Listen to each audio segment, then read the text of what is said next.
করে এবং 2500 টাকা হবে। আমরা চাই না 200 টাকার মামলা 2500 টাকা হোক।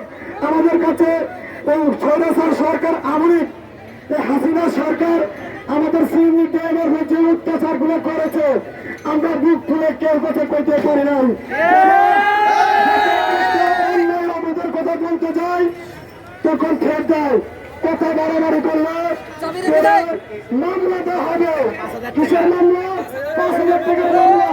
দেশে বাড়াবাড়ি করবে না। আচ্ছা, এই স্বৈরাচার সরকার এই দেশে থেকে তুলে হয়েছে, আমরা চাই না এই স্বৈরাচার সরকার আবার বাংলাদেশে খাইবে। এবং তাদের সরকার আমাদের সাংবাদিক ভাইদের হিসেবে বলতেছি, আসসালামু আলাইকুম। নিশ্চয়ই আমাদের সাংবাদিক ভাই বলতেছি